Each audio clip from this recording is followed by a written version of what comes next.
Le sermon sur la montagne.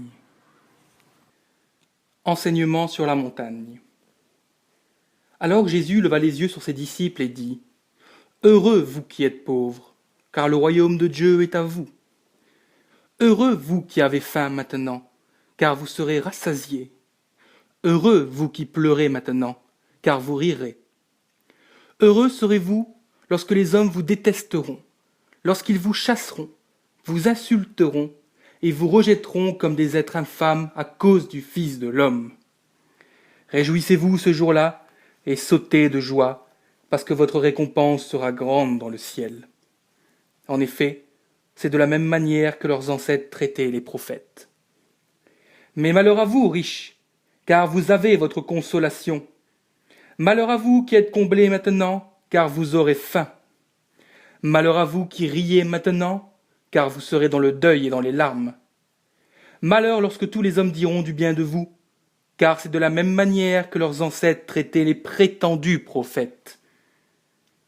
Mais je vous dis, à vous qui m'écoutez, aimez vos ennemis, faites du bien à ceux qui vous détestent, bénissez ceux qui vous maudissent, priez pour ceux qui vous maltraitent.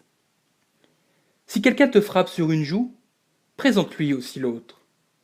Si quelqu'un prend ton manteau, ne l'empêche pas de prendre encore ta chemise. Donne à toute personne qui t'adresse une demande, et ne réclame pas ton bien à celui qui s'en empare. Ce que vous voulez que les hommes fassent pour vous, faites-le vous aussi de même pour eux.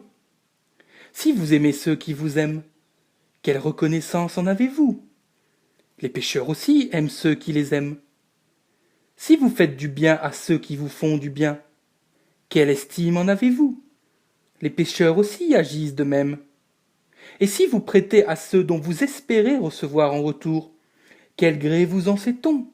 En effet, les pécheurs aussi prêtent aux pécheurs afin de recevoir l'équivalent.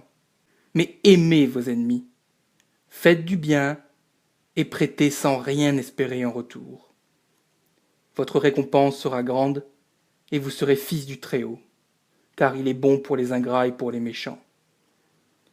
Soyez donc pleins de compassion, tout comme votre Père aussi est plein de compassion. Ne jugez pas et vous ne serez pas jugés. Ne condamnez pas et vous ne serez pas condamnés. Pardonnez et vous serez pardonnés. Donnez et on vous donnera.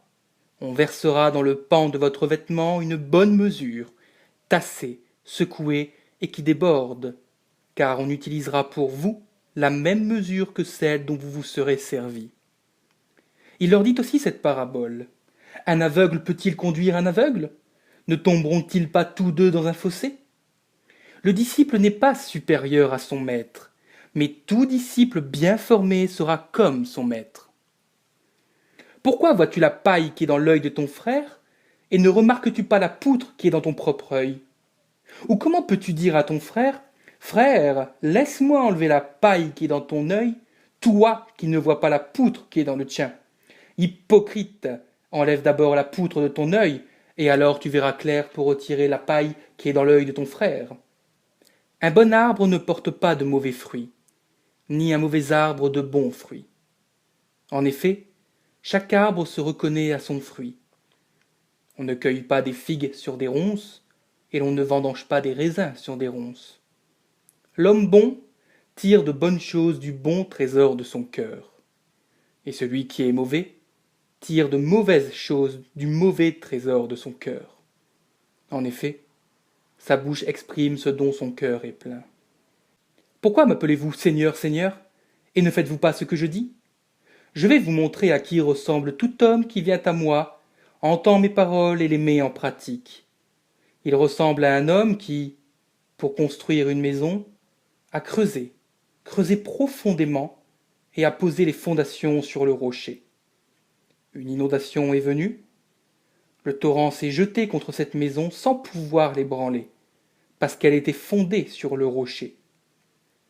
Mais celui qui entend et ne met pas en pratique est semblable à un homme qui a construit une maison sur la terre, sans fondation. Le torrent s'est jeté contre elle, et aussitôt elle s'est écroulée. La ruine de cette maison a été grande.